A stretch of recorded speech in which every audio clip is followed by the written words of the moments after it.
At Arizona State University, we're bringing world-class education from our globally acclaimed faculty to you.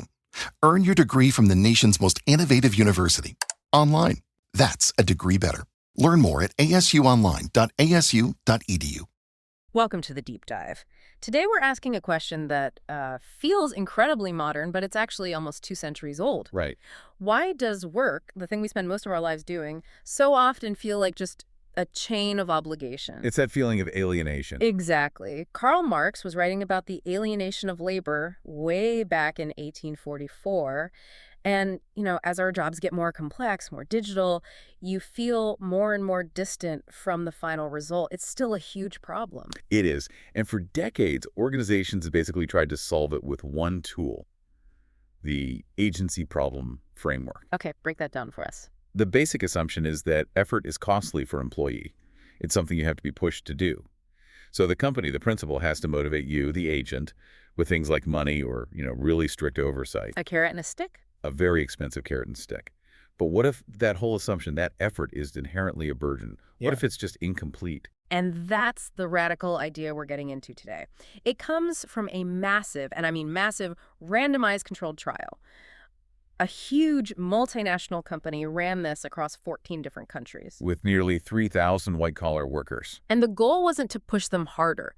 The goal was to reduce the cost of effort itself by helping them find their own deeply personal meaning in their work. Exactly. This is an idea grounded in Viktor Frankl's logotherapy. His whole point was that the search for meaning is, like, the primary driver for human beings. So it's not something the company gives you. No, not at all. It's something you discover. So our mission today is to unpack how this company used that idea, found real evidence, and got some pretty incredible returns for both the firm and for its people.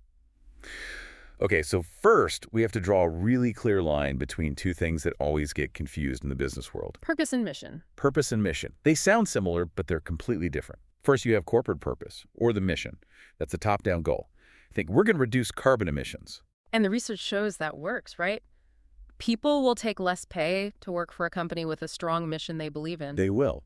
They adopt the company's goal as their own. But individual purpose, that's totally different. This is the Frankel idea. Exactly. This is bottom up. It's deeply personal. It comes from your own life experiences, your own personality. It sounds like my purpose is to create clarity from complex problems, or maybe my purpose is to fight injustice by amplifying ignored voices. So it has nothing to do with the company's annual report. Nothing. And that distinction is everything when you try to put this into practice. The corporate mission asks you to buy into their goal. This approach helps you define your own goal and then figure out how your job can serve it. Which is just so different from the usual tools. Financial incentives are the big one. Right, which just treat effort as a cost to be overcome.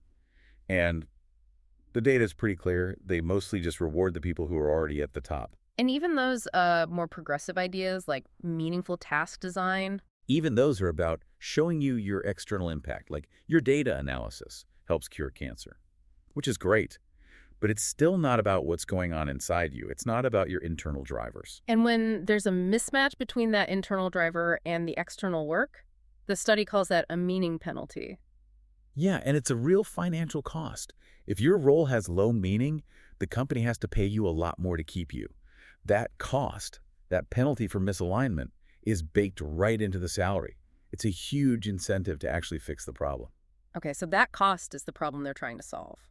Let's talk about the intervention itself, because this wasn't just some, feel-good seminar. No, it was very rigorous. It started with 2 weeks of independent pre-work and then a full-day intensive workshop. And that pre-work sounds like it was the core of the whole thing. It was the engine, yeah.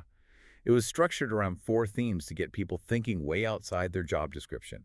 They had to reflect on their childhood joys. To find what they were naturally drawn to before, like society told them what to be. Exactly.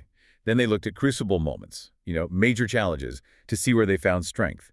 Then energizing interest outside of work. And finally, a success story from their job where they felt they were at their peak. And they didn't just do this in a vacuum. They had to get feedback from family and friends, right? Right, to ground it in reality. Then in the workshop, they shared all this in small groups, 3 or 4 people, and helped each other pull it all together into a draft purpose statement. My purpose is to. Okay, but here's the finding that just turns everything on its head. The performance improvements, they came primarily from the bottom up. That's the big surprise. This wasn't about making superstars even better. So why? Why did the lowest performers benefit the most? Was it just that they got more motivated? Well, it's both. Yeah. For some of them, yes.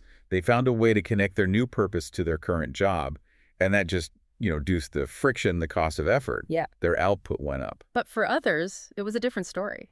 For others, it was what the study calls productive sorting. The intervention gave them the clarity to say, you know what, this job is just not for me. And they left. And we can see that in the numbers. The exit rate went up by 2.8 percentage points. But 21% increase over the control group. And this is the key part.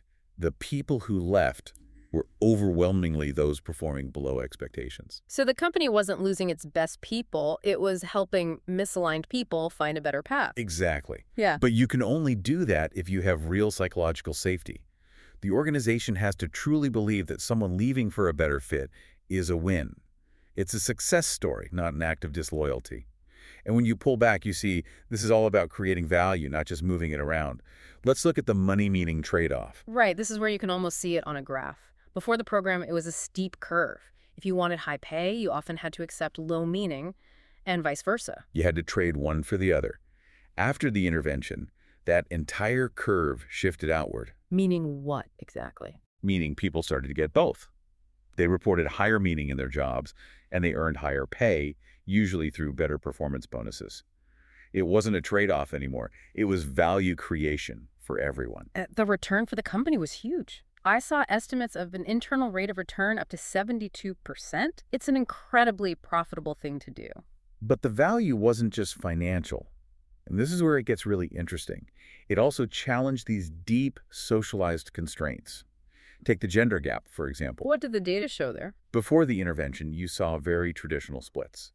Women tended to prioritize work-life balance and flexibility.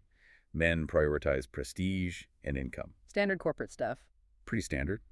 But the Purpose Workshop just dramatically reduced those gaps. It was like it gave people permission to want what they actually wanted, not what they thought they were supposed to want based on their gender. And you can see that in their actions, not just their words. Oh, absolutely. The most amazing piece of behavioral evidence was around parental leave. Treated men increased their uptake of parental leave by 1.3 percentage points. Which doesn't sound like a lot, but the baseline was only 2.5%. That's a huge shift. It's a massive shift. That's men feeling like they have the psychological permission to act on their real values, values that were probably there all along, but got suppressed. So how does a company keep that going? It can't just be a one-day workshop. No, you have to institutionalize it. That means training managers in purpose-informed coaching. So they ask questions like, given your purpose, which of these projects would energize you most?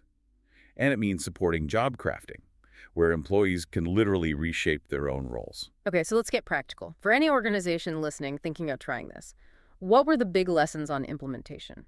Two really big ones. First, sustainability. This can't be a one-and-done event. It has to be the beginning of a conversation. You need rituals. You need to stake it into performance reviews, into goal setting. Otherwise, the clarity just fades. And the second one was about cost. This sounds expensive. It could be. But they were smart. They trained their own internal employees to be the facilitators. People volunteered for it. And that brought the cost way down to about $321 per person. Wow, compared to almost $800 if they'd use external consultants. Exactly. And that let them scale the program and break even much, much faster. Okay, but now we have to talk about the huge methodological warning here.